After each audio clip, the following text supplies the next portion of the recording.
Senhor, nós queremos te agradecer por essa noite, por todos que aqui estão, todos que acompanham, que teu Espírito possa se mover em nosso meio. Nós não podemos avançar ainda nesse momento, Pai, mesmo em meio às adorações, com as músicas, com o momento de sacrifícios e ofertas e votos, em contemplar, Pai, a bênção do Senhor sobre vidas tão especiais, mas nós queremos olhar para a nossa vida e pedir, Pai, completa a tua boa obra dessa noite. Traz a tua palavra e a revelação dessa palavra no nosso espírito, e a nossa alma se aquete, e que a nossa mente, o nosso coração possa reter tudo aquilo que ela vem carregada, de revelação, de direção, de confronto, de cura, de libertação, de salvação e poder. Resplandece a tua luz agora e inibe toda a ação das trevas. Mesmo em meio a este encontro, mesmo no meio da transmissão, nós sabemos que não há limites para que o Senhor opere. Os teus anjos podem trabalhar e nós pedimos, invocamos os teus exércitos, Senhor. Venham neste lugar os teus anjos e operem de forma poderosa, em liberdade, para aquilo que eles foram designados na mensagem, nas dimensões de libertação, de confrontos com as trevas. Inibe toda ação contrária, eu te peço. Acampa para os teus exércitos nos lares que estão acompanhando agora pela transmissão, e todos que ouvem, assistem essa palavra nos materiais que ficam nas plataformas. Nós pedimos, Pai, que a tua graça nos baste, que a paz do Senhor nos envolva, que o teu amor possa nos fortalecer e o teu perdão nos dê livre acesso à tua presença. Toma a minha vida como instrumento e uma ferramenta, justifica e adequa-me, Pai, para que apenas seja um instrumento e ferramenta daquilo que está na tua essência sendo liberada neste lugar. Fala conosco, Pai, assim nós te agradecemos, e todo mal seja paralisado, proibido. Nós repreendemos toda ação contrária, e sejam amarrados aqueles que se levantaram contra o Senhor, a tua palavra, esta casa e as nossas vidas, e expulsos por abismo, para onde Jesus determinar. Que a unção do teu Espírito, a tua presença, a tua glória venha sobre nós. Assim nós nos rendemos e entregamos a ti em nome de Jesus. Você pode dizer amém, aplaudir aquele que é santo.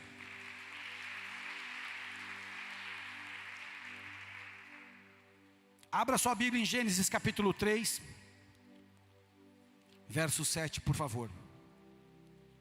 Eu posso pedir para você tirar foto desse lado, que o meu perfil é melhor.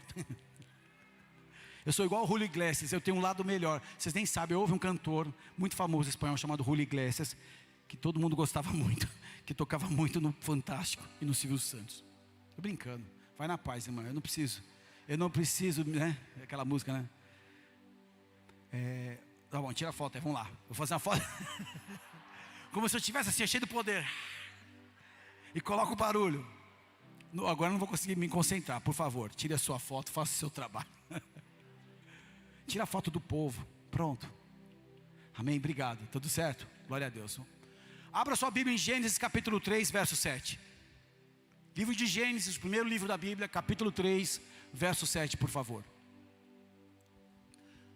Diz assim a palavra do Senhor: abriram-se então os olhos de ambos, e percebendo que estavam nus, cozeram folhas de figueira e fizeram cintas para si. Quando ouviram a voz do Senhor Deus, que andava no jardim, pela viração do dia, esconderam-se da presença do Senhor Deus, o homem e a sua mulher, por entre as árvores do jardim. E chamou o Senhor Deus o homem e lhe perguntou: onde estás?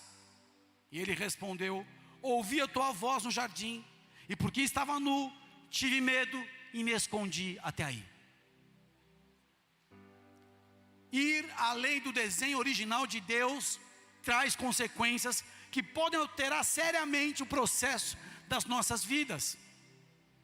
Deus, como um bom pai, quer nos poupar dos desastres, e por isso nos avisa a respeito dos limites que trazem harmonia da nossa existência com os seus planos.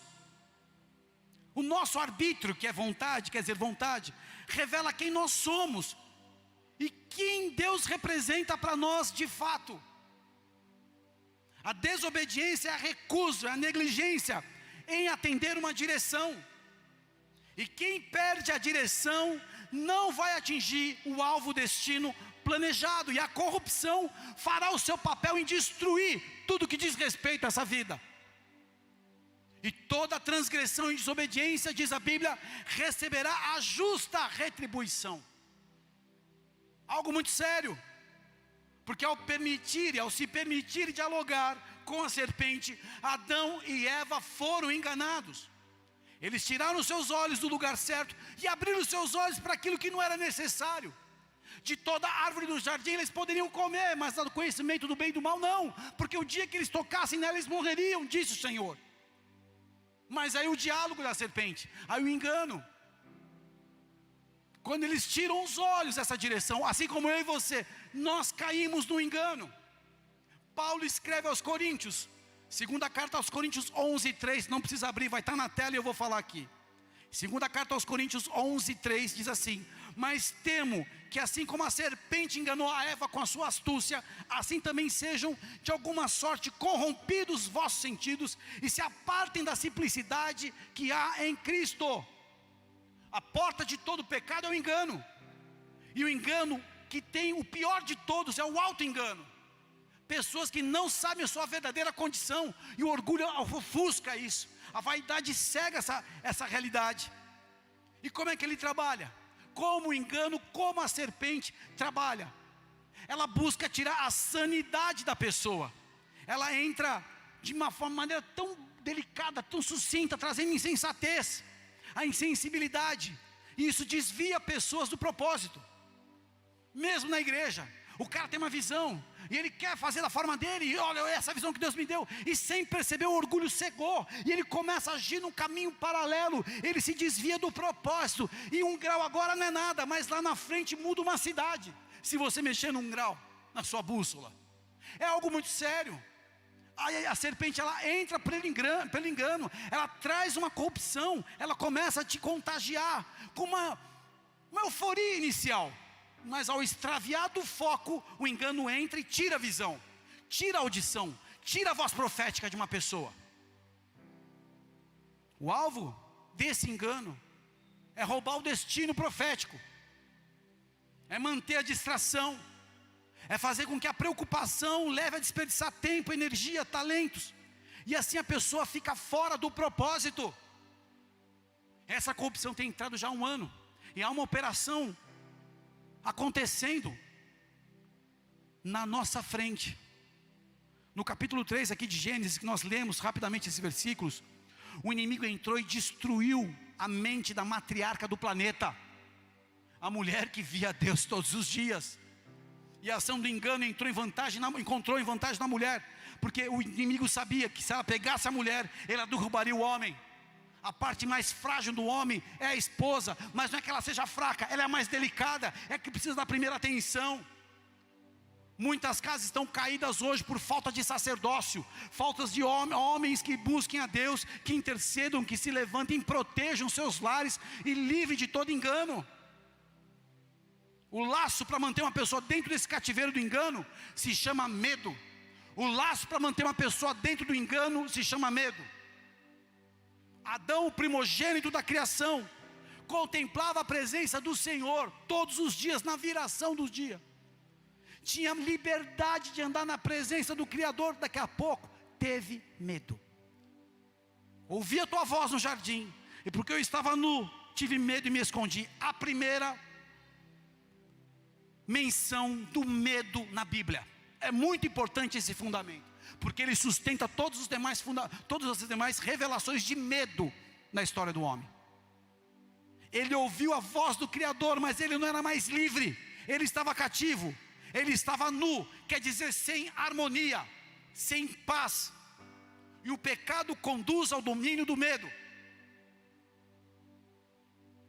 Nós perdemos a harmonia, abrimos a porta para um governo do inimigo que influencia pelo medo. Qual tem sido a operação por mídias desde março do ano passado até agora? Medo, contagem de corpos, ameaças, colapso, quebra, pandemia, coisa seríssima, vai trazendo medo, opressão. Você não tem nada, daqui a pouco você acha que está com toda a carga do mundo nas costas. São cenários que nós nos vemos nus, e nós somos governados, guiados pelas ameaças que distorcem a nossa identidade e o nosso senso de missão. Te falo porque eu fui acometido por esse bicho no início desse processo, achando que ia fechar, acabar tudo. Os pastores, os missionários no campo, a obra na Argentina, no Uruguai, vai acabar tudo. E o medo, e o medo, e o medo.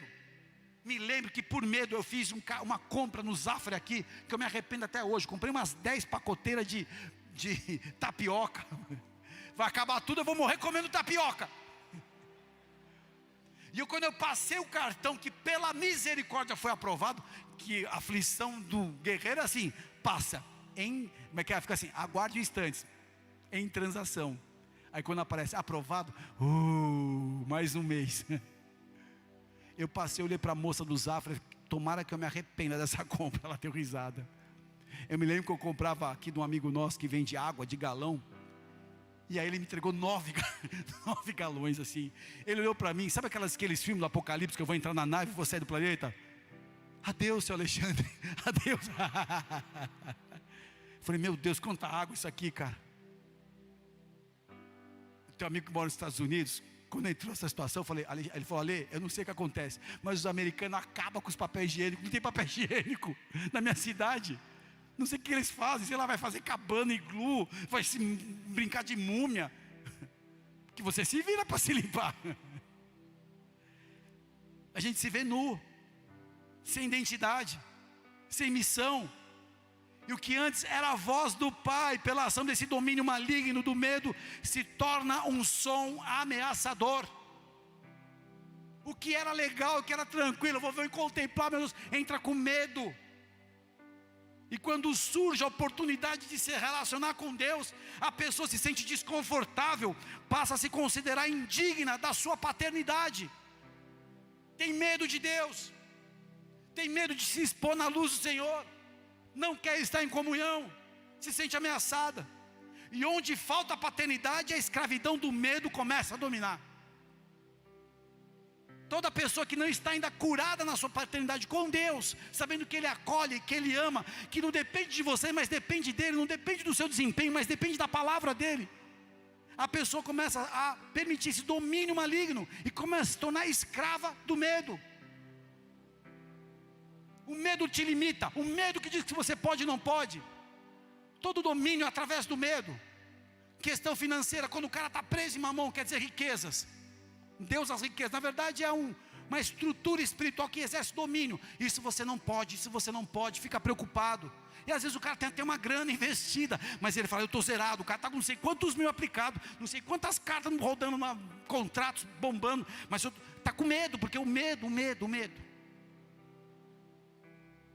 O peso do medo se torna tão intenso que a pessoa não consegue acreditar que é possível restaurar o que foi destruído pelo engano. Ouvi a tua voz e tive medo porque eu estava nu. A resposta de Deus, quem disse que você estava nu? E qual é o problema de você estar nu? Eles sempre mandaram nus.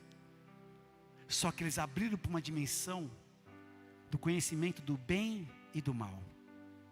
E o bem eles já tinham, porque a presença de Deus revelava a sua bondade. Eles já tinham conhecimento do bem. Mas por que abriu seus olhos para uma dimensão da maldade?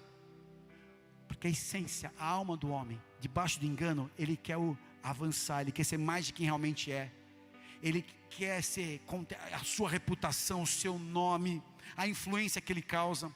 Eu me lembro que na época que eu trabalhava como executivo de uma multinacional, como é o meu testemunho, eu cheguei numa época de um relacionamento muito legal com muitos empresários bem-sucedidos, principalmente na região de Curitiba.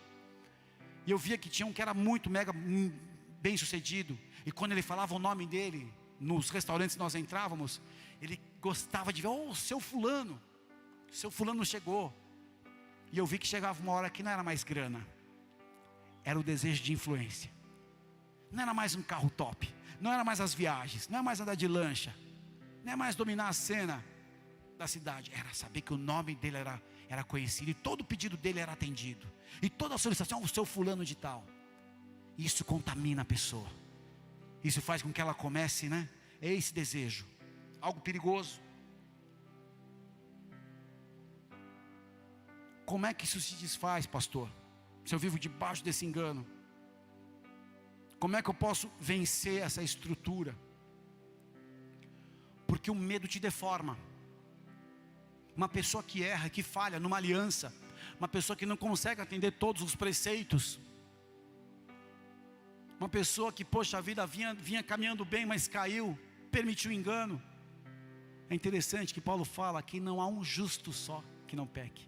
Todos pecaram e estão destituídos da glória de Deus.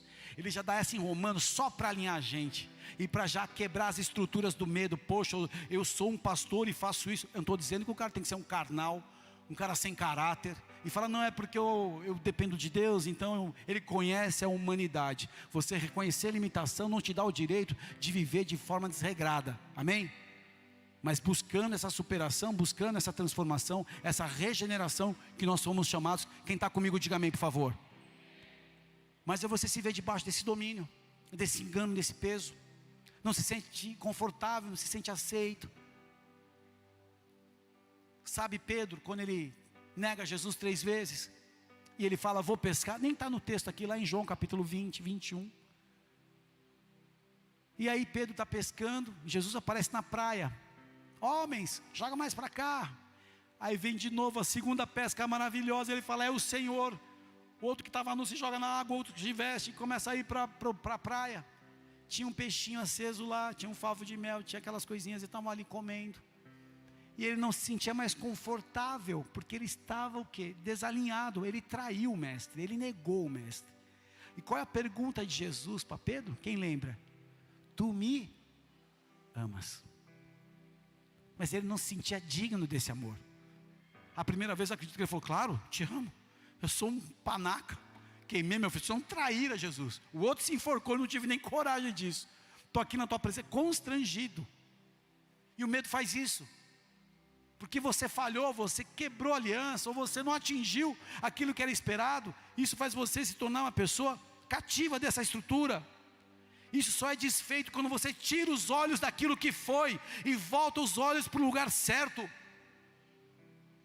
Quando Israel pecou na peregrinação do deserto, há uma passagem muito interessante para você entender essa estrutura. Números 21, verso 5. Diz assim, porque esse texto Jesus reproduz lá em Nicodemos, em João 3. Mas vamos lá. Números 21, verso 5, o pessoal vai colocar na tela para a gente aqui. Diz assim a palavra do Senhor.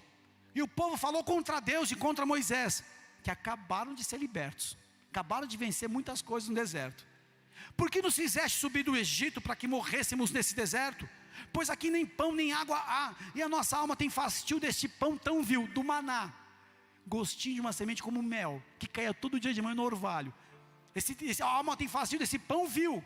Então o Senhor mandou entre os povos serpentes ardentes, que morderam o povo e morreu muito o povo de Israel.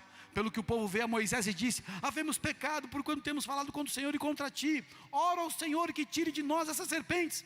Então Moisés orou pelo povo.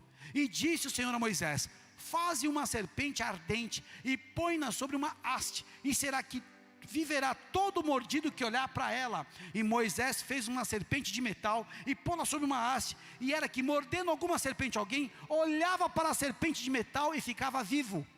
Daí o símbolo de muitas questões da área de saúde ser um cajado com a serpente.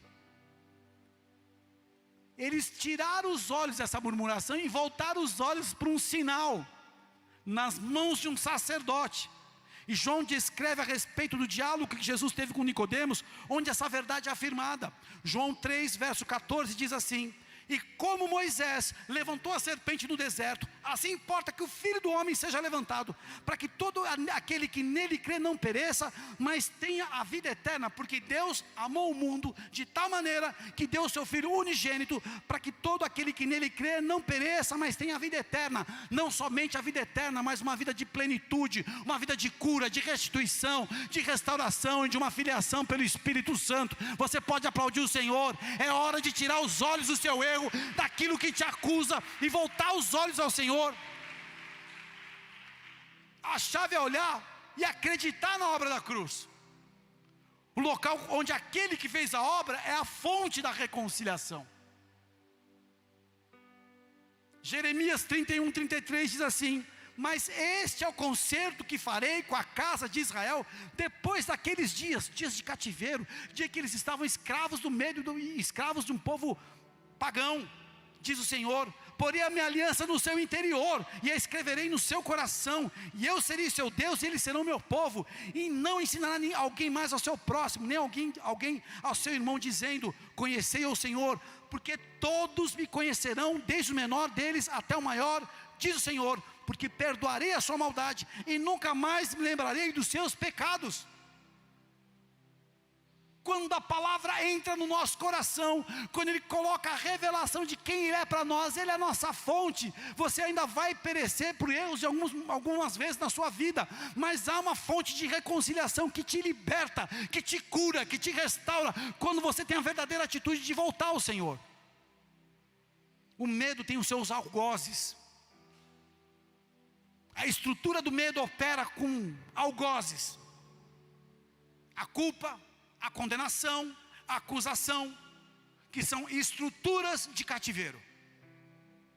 A pessoa que falhou, a pessoa que se viu nu, ou seja, saiu de um desenho original, ela não se sente adequada, e ela não se sente nem à vontade para ter comunhão novamente, num contexto como o nosso. Já colocaram um X nas minhas costas mesmo, pastor? Nem adianta ir na igreja, ou na empresa eu fui envergonhado, eu falhei, eu não consegui, eu sou o último da lista dos vendedores, eu não atinjo mais as metas. Ou na família, o outro irmão que deu tudo certo, eu sou o cara que sempre se deu mal, porque também teve minha fase das minhas loucuras, eu pago por isso até hoje. Muitas pessoas cativas dessa estrutura. Só que pela aliança estabelecida por Deus em Jesus, nós podemos lidar com todo tipo de laço do medo que insiste em nos paralisar. Eu consegui entender que a minha rejeição tinha fim quando eu aprendi no Salmo 27 que o Senhor me recolhe se meu pai ou minha mãe me desprezar e me abandonar. Mas eu tive que acreditar na palavra, porque não foi só filosoficamente, foi sentir esse amor na minha vida. E aí eu comecei a olhar para todas as minhas etapas, os meus processos, que eu não tinha ninguém por mim, mas eu via Deus dia a dia cuidando de cada detalhe da minha vida, até eu chegar aqui para te falar isso. E Ele continua cuidando de mim. Quando eu olho para o alto, eu sei que o homem não recebe nada se não vier do Senhor. Então eu começo a tirar as minhas expectativas, continuando a amar as pessoas que me cercam, e as pessoas que deveriam ser de alguma maneira gratas por tudo que a gente faz, mas não coloco uma contabilidade em cima disso, porque eu sei que na hora certa Deus vai prover a direção. Quem está comigo? A culpa é a violação da lei pela qual a pessoa se torna merecedora do castigo. E a culpa vem. A culpa vem porque eu não dei certo como marido, pastor. Eu não dei certo como mãe, pastor. Eu não fui um bom filho. E vem uma culpa. E a culpa ela é terrível. Ela arranca a tua paz. E você tenta responder a culpa produzindo, fazendo para tentar expiar a culpa. Mas só há uma fonte que expia a culpa. Toda a humanidade é culpada do pecado. Só que existem graus de culpa. A qualquer um que muito for dado, muito se lhe pedirá. E ao que muito se lhe confiou, muito mais se lhe pedirá. A responsabilidade de quem está na frente de um processo é maior daquele que contribui com uma parte do processo. Num casamento, numa família, num ministério, numa empresa. É grande. Só que o escritor diz em Hebreus capítulo 8, verso 10, sobre conserto. E quando você se sente culpado, você precisa entender o conserto. Porque este é o conserto que depois daqueles dias farei com a casa de Israel, diz o Senhor. Porém as minhas leis no seu entendimento, no seu coração as escrevereis, e eu lhe serei por Deus, e ele será o meu povo. Ele repete a estrutura de Jeremias 31. E não ensinará cada um ao seu próximo, nem cada um ao seu irmão, dizendo: conhece o Senhor. Porque todos me conhecerão, desde do menor deles até o maior, porque serei misericordioso com as suas iniquidades, e dos seus pecados e prevaricações não me lembrarei mais. De novo, se você se sente culpado, há um sacerdote que fez o sacrifício soberano, que acima de todo sacrifício, que expia a tua culpa, que é Jesus Cristo, Cordeiro de Deus, que tira o pecado e a culpa do mundo. Você até podia aplaudir o Senhor, porque a culpa não tem mais poder na sua vida, quando você reconhece e se submete ao sacrifício de Cristo. Condenação, a declaração da pena imposta por um juiz ou por um tribunal. As pessoas são julgadas. Nós julgamos muito rápido. Nós precipitamos o nosso juízo. Ah, mas ele é assim porque ele é torto mesmo. Ah, esse aqui não sei o que lá. A gente tem sempre uma sentença nos lábios. Mas quando nós somos condenados, quando a gente erra, quando a gente não se sente mais digno, é difícil. E aí vem o medo. Eu não dei certo numa relação, pastor, como é que agora, depois que eu passei por todo esse sofrimento, vou recomeçar minha vida? Você pode. Você tem que acreditar. Tem pessoas que um dia ministravam para Deus, tem pessoas que cuidavam da igreja, e passaram por uma luta, erraram e caíram. Mas Deus é um Deus de recomeços. Deus é um Deus de muitas oportunidades, quando encontra a sinceridade. Mas a pessoa fica debaixo do medo e se esconde entre as árvores. O Adão que se esconde entre as árvores não pode ser o Adão que vai se sujeitar a uma libertação e uma cura e um processo de transformação. Quando a gente erra, nós não podemos perder a dignidade de assumir a situação que nos fez errar e humildemente reencarar o processo. O cair é do homem, mas Deus é que levanta quantas vezes forem necessárias. É tempo de alguns aqui olhar para a cruz novamente, aceitar e humildemente reiniciar o seu processo. Davi, ele comete um péssimo erro, um erro que custou muito para ele, custou um filho, que foi matar Urias o Heteu, seu soldado fiel, por causa do adultério com Batseba. Urias morre numa batalha intensa, numa frente de guerra mais intensa. Ele foi sentenciado à morte por Davi. Davi tenta encobrir, o profeta Natan vai lá e desmascara ele. Ele se humilha e se arrepende. Ele ora por uma semana para tentar poupar o filho desse adultério, da morte. Deus falou, eu vou recolher. Ele chorou e orou por uma semana, se humilhou e acabou. Sabe o que aconteceu depois disso? Recomeçou. Foi lá, trouxe Batseba e reiniciou sua vida. E a continuidade da dinastia de Davi foi do filho que ele teve com Batseba, chamado Salomão. Mas se Davi não tivesse aceitado o perdão, a expiação do seu pecado, da sua culpa, talvez não teria uma continuidade, uma dinastia tão abençoada. Tudo bem que depois Salomão tem vários capítulos que não são legais, e ele dá uma derrapada feia e capota o carro na finaleira, mas também vai arrumar 300 concubinas e 700 mulheres. Se uma já dá trabalho demais, eu ia dar um conselho, aconselhar ele, fica quieto, vai tomar um banho de água do rio gelado, né? Vai correr com os camelos, vai dar uns tiros aí para recomeçar precisa ser humilde. Porque ainda que debaixo dessa operação do medo, a pessoa que se sente condenada, ela não acredita que é possível ser absolvida pelo sangue do Cordeiro. E essa é uma estação que muitos que estavam se sentindo condenados por suas incapacidades, serem perdoados e absolvidos pela obra da cruz do Calvário. E o sangue do Cordeiro é super suficiente para tudo aquilo que você cometeu e deseja mudar a tua vida. Há alguém aqui que deseja mudar a sua vida? Hoje é uma noite para quebrar condenações em o nome de Jesus. Pode aplaudir o Senhor. Existem pessoas acompanhando a gente que se sentem condenadas e nem se relacionam mais. Paulo escreve em Romanos capítulo 8, verso 1, texto clássico, poderoso e necessário para esse momento. Portanto, agora não há nenhuma condenação para os que estão em Cristo Jesus, que não andam segundo a carne, mas segundo o Espírito. Eu errei, eu falhei.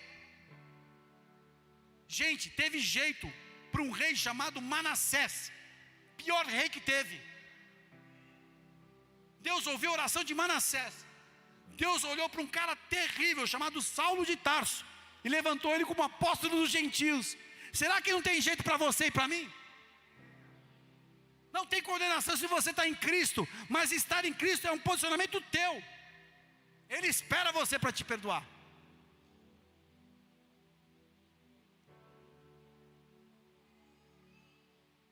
Além da culpa, da condenação, vem uma outra estrutura que paralisa pessoas no medo. A acusação. O dedo apontado, o dedo apontado, o dedo apontado. A gente declara que as pessoas falharam, que as pessoas cometeram uma falta, um crime, um erro. E como nós estendemos o dedo? E se nós lemos Isaías, que fala para a gente parar de apontar o dedo, estender o dedo, é algo que Deus abomina.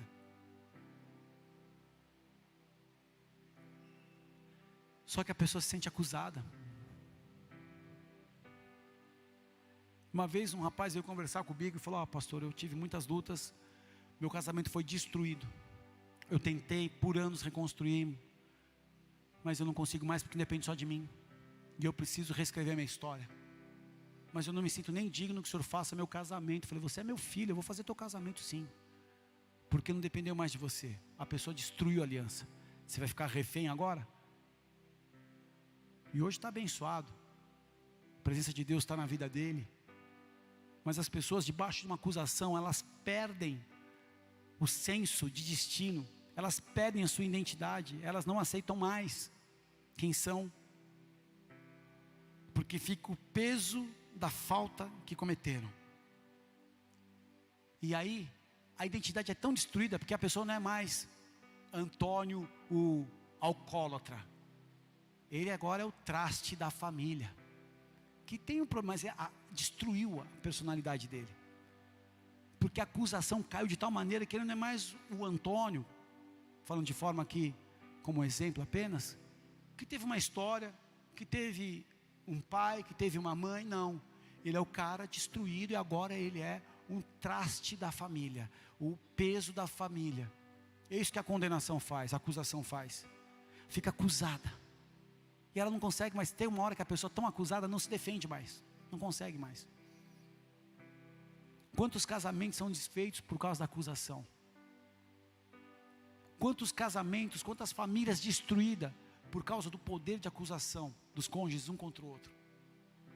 Só que aí, queridos, quando nós tiramos os olhos disso, da falha, do erro, da falta que foi cometida, e colocamos os nossos olhos na palavra de Deus, encontramos em 1 João capítulo 3, verso 20: pois se o nosso coração nos acusar, certamente Deus é maior do que o nosso coração e conhece todas as coisas. Nós não temos um sacerdote que não se compadeça de nós. Jesus, o sacerdote, ele se fez homem, como homem ele suportou muitas coisas, mas não cometeu pecado algum. Ele é o verdadeiro intercessor, que pode quebrar todo o peso da acusação, todo o peso da condenação, toda a estrutura de culpa é quebrado, porque Jesus conhece a nossa limitação, Ele sabe que somos pó, Ele sabe que somos carne, e Ele é poderoso para quebrar isso, quando você se une a Ele. Essa é uma noite, essa é uma estação para muitos que estão debaixo dessa operação, se voltarem aos pés do Senhor, e permitirem Deus mudar a sua história. Eu não sei se você que está aqui está vivendo isso, mas existem pessoas que estão reféns do medo, e hoje é uma noite de quebrar essa estrutura. Se assim você crê, aplauda forte ao Senhor. Existem pessoas que estão debaixo de um medo, é tempo de bloquear essa estrutura e vencer. O medo não subsiste quando o amor é conhecido, mas não apenas eu conheço o amor porque eu li na palavra, eu me relaciono, eu uso o amor como a única estrutura, a única arma que não falha, mas não apenas de forma vertical, mas principalmente de horizontal. Se você fala que ama a Deus que vê, como é que você não ama o teu próximo que você vê? Se você fala que ama a Deus que não vê, é incoerente. Você ama a Deus, mas você vê a pessoa passando uma luta e não faz nada. Por isso que o amor é desafiador. O amor não é ponto de conforto. O amor não é um lugar só de você descansar e falar: eu sou amado e estou zerado. O amor é desafio. E se você nessa noite tem vivido essa acomodação de conhecer o amor, mas não responder com amor, algo precisa mudar hoje. Para encerrar, louvor, se prepare. Primeira carta de João, capítulo 4, verso 15.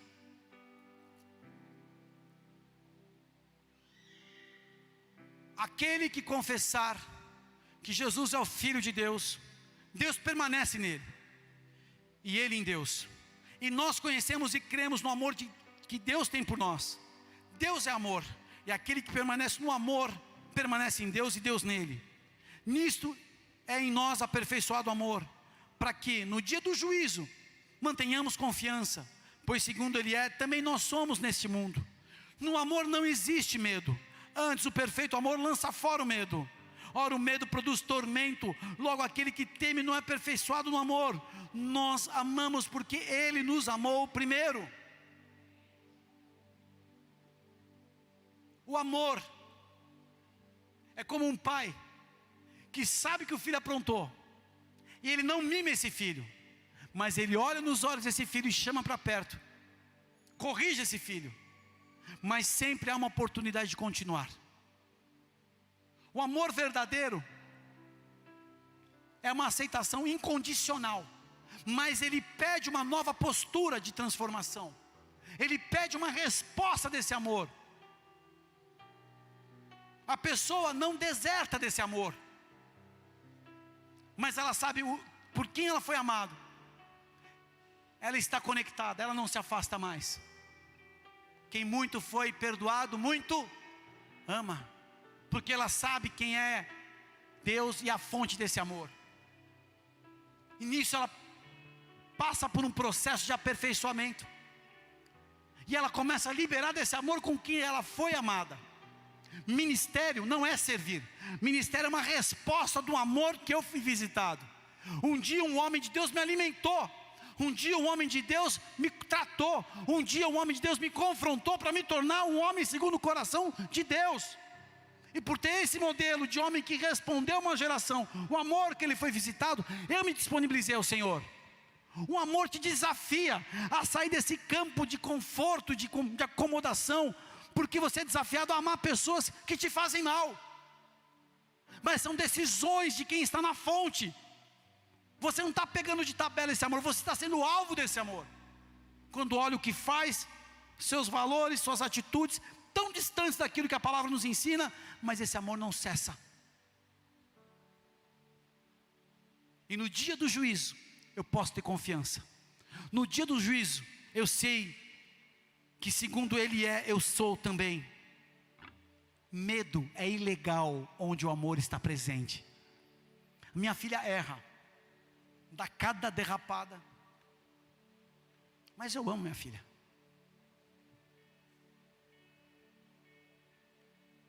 E ela fica assustada, porque eu dou um colérico sanguíneo, tem que botar ordem na casa.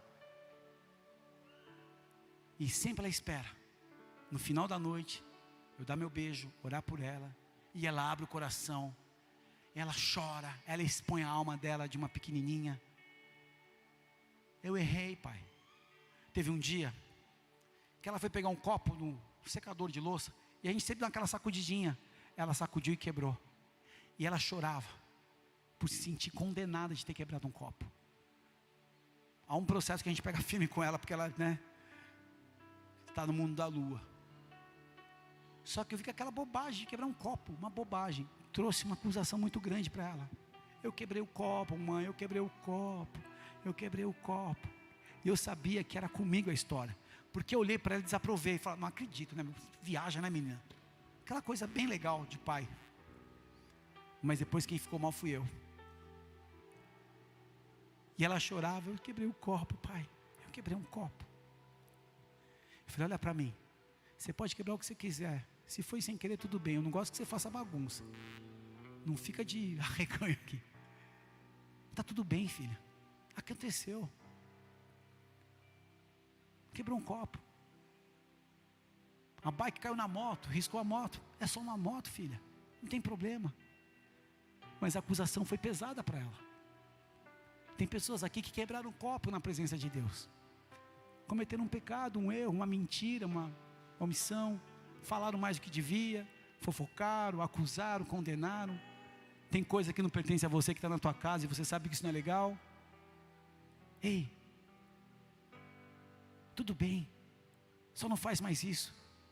Toda vez que Jesus interagia com um pecador, sabe o que ele falava? Tua fé te salvou. Salvou do quê? Dessa culpa, dessa sentença de morte que o pecado traz. Sabe o que está faltando para a gente? Se render a esse verdadeiro amor. Só que não é zona de conforto quando você se rende a esse amor. Você se torna cativo desse amor. E você se torna responsável por reproduzir esse amor nas suas relações. Foi só o copo. Mas Deus quer mudar teu coração. Tem pessoas que estão acusadas aqui hoje. Tem pessoas que estão debaixo de uma estrutura de condenação. E Deus sabe. Mas o que Ele espera de você é a verdade apenas. Quando acontece alguma coisa, não esconda mais entre as árvores como Adão. Assuma. Eu pequei. Estou na tua presença, Deus. Mas eu quero de novo meu relacionamento. Porque sem amor é só religião, é só liturgia, não vale mais nada. Tem pessoas que são muito exigentes consigo mesmas e colocam uma régua muito elevada. E vou dizer, queridos, não é quem acerta menos, é de quem se rende mais. O produto da fé é rendição, não é desempenho. Eu te sirvo por tanto tempo, ó Deus. O irmão mais velho do filho pródigo nunca desfrutou dele. E o outro que destruiu tudo, tinha o amor do pai. Essa é apenas uma parábola. Essa história não é um fato verdadeiro. Jesus disse uma parábola, uma história, para trazer desenhos, para que os religiosos entendessem que Deus está à procura dos pecadores. Ele se alegra quando encontra uma pessoa arrependida das suas falhas. A igreja, eu e você, nos tornamos muito duros, porque é tanta batalha, principalmente a galera do Rio Grande do Sul, que sabe a história espiritual e a herança dessa terra, é muito legal. Tem degola, tem canibalismo, tem usurpação, tem roubo de terra.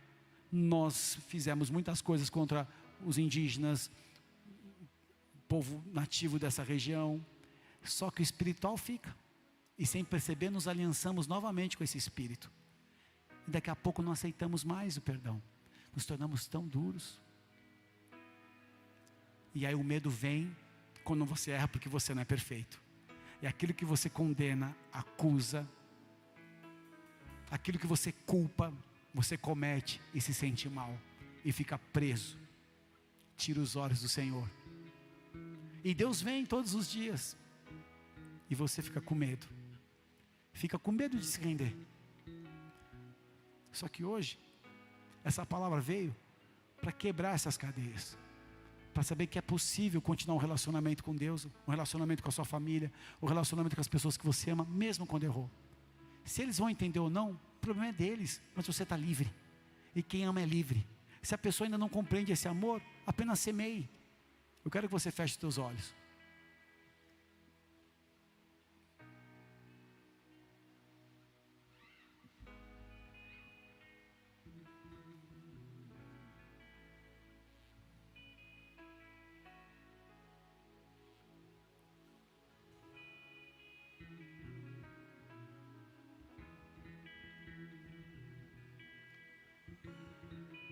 A sequência desse erro de Adão foi que Deus cobriu ele novamente, não com as folhas de figueira, mas ele fez vestes. O Senhor deu vestimenta de peles para Adão e para sua mulher. Ou seja, ainda assim ele interferiu para cobrir a nudez da desobediência. E sabe o que é isso? Sua graça, a sua interferência, ainda que eu não mereça, sua misericórdia. O mal que eu era alvo, eu não recebo. E o que nos cobre hoje, queridos, é a sua graça e misericórdia. Mas precisa haver rendição. Se você continuar escondido ainda, é impossível Deus operar. Existem pessoas que nos acompanham nessa transmissão e estão escondidas de Deus. O amor de Deus, ele é real. Ele só precisa de uma oportunidade que você dá e convida Ele. Se você se sente debaixo dessa operação de medo, onde você estiver agora, eu quero que você, todos nós aqui de olhos fechados, você levante a sua mão. Se você sentiu esse medo veio, pode levantar as suas mãos, todos de olhos fechados. Senhor, eu oro para que o Senhor venha cobrir agora todos os meus irmãos que estão aqui, os que os acompanham, com a tua extensão de amor, que é maior que a nossa condenação, a nossa culpa e a nossa acusação. O Senhor conhece a nossa condição verdadeira, e eu peço agora, quebra toda essa estrutura que está escravizando mentes e corações. Pessoas não se sentem mais livres diante de Ti, mas eu venho como Teu servo e Teu ministro, também, Pai, muitas vezes dependente de Ti, e quantas vezes o Senhor me perdoou e me amou, e continua acreditando em mim até hoje, assim faz.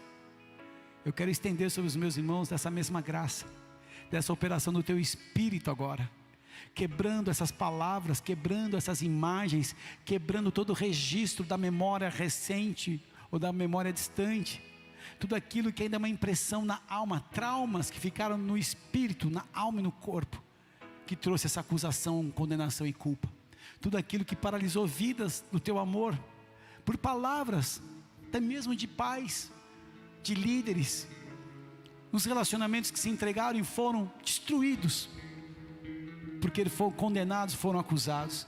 Mas eu venho diante do teu altar para interceder e pedir agora, Senhor, cobre com teu amor, cobre com teu perdão e misericórdia, e livra agora essa estrutura que estava fazendo pessoas cativas da angústia e do medo.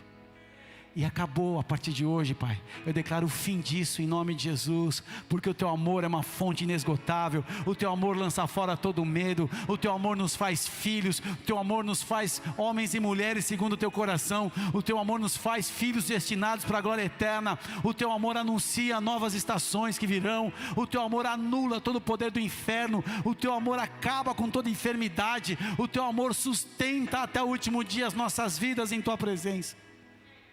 O teu amor, Senhor, eu quero agora pedir que esse amor seja derramado do teu Espírito sobre todos nós, e assim eu decreto o fim dessa estrutura em o nome de Jesus. Se você crer, receba, coloque no teu coração agora a tua mão e repita assim comigo: Senhor, nessa noite eu recebo a tua palavra. Eu recebo a tua palavra. E eu confesso agora. E eu confesso agora. As estruturas do medo na minha vida. Na minha vida. Acusações. A culpa. A condenação. E eu peço agora. Seja cancelada. Porque na cruz do Calvário. Eu fui amado. Eu fui perdoado. Eu fui restaurado. E eu fui designado. Para um propósito. Para um destino. Como filho. E nessa noite eu recebo o teu perdão, da tua graça, da tua misericórdia. E eu declaro agora toda a estrutura que me cercava. Eu declaro que o sangue do Cordeiro me faz filho. E eu agora repreendo essa ação, essa voz, essa imagem, esse sistema que quer imprimir na minha vida o medo. Sai agora, em nome de Jesus. Fica de pé. Fica de pé você que está nessa transmissão. Todos nós de pé. Levante o seu braço.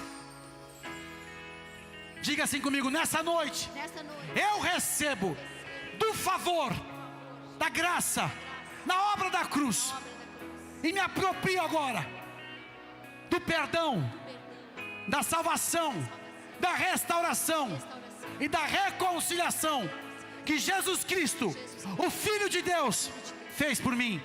Eu aceito a tua presença, Jesus Cristo, na minha vida, a reconciliação, a ponte da presença do Pai em minha vida. Eu acesso hoje, e a tua palavra diz que eu sou filho, que não há mais condenação naqueles que estão em ti.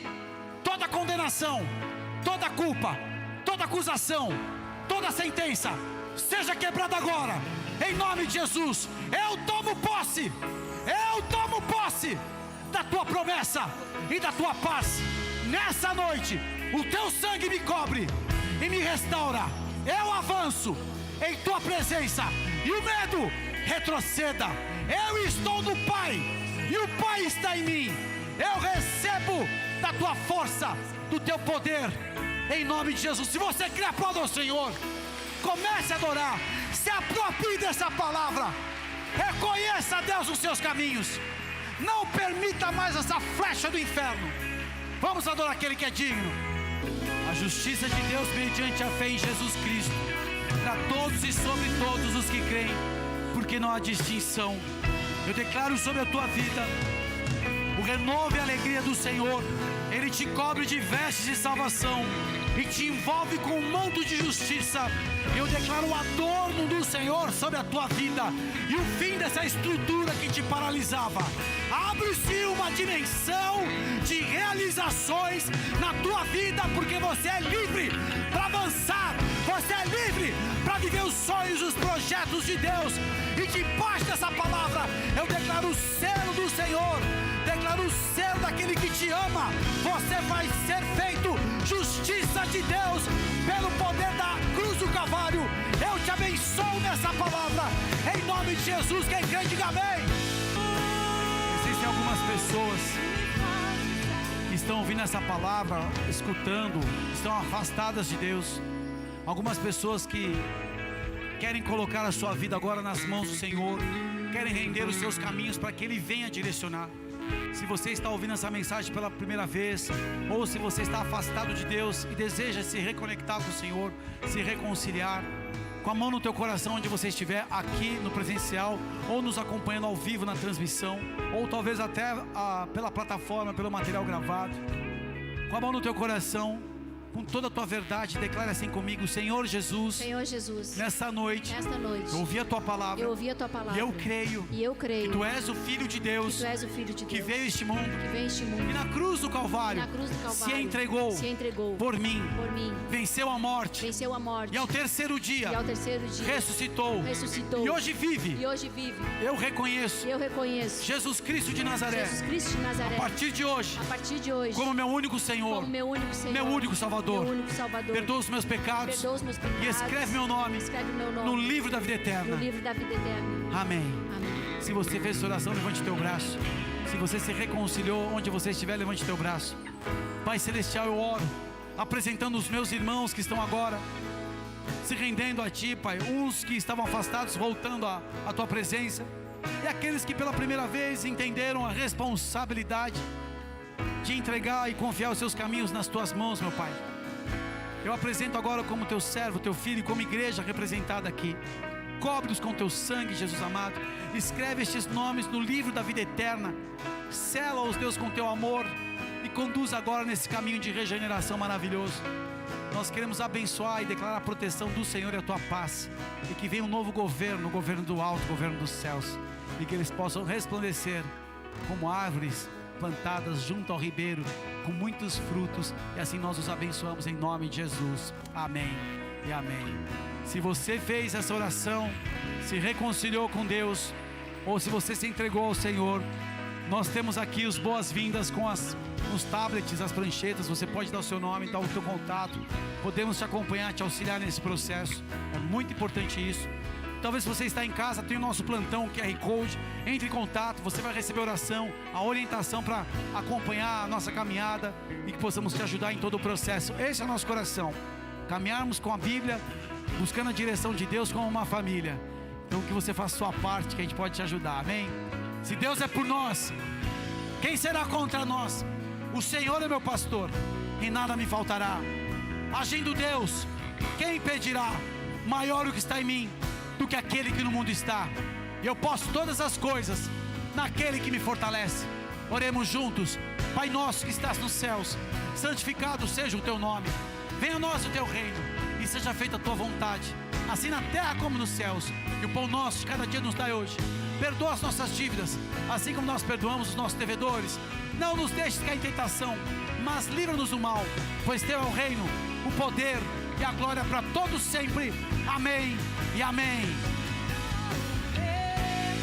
Que o amor de Deus Pai, que a graça de Cristo Jesus, que é o sangue e a comunhão do Espírito Santo da promessa, esteja sobre a tua vida. Que você vença estruturas, resplandeça o amor de Deus e possa viver de uma forma livre, como Ele te chamou. Deus abençoe e guarde. Vão na paz do Senhor, amém.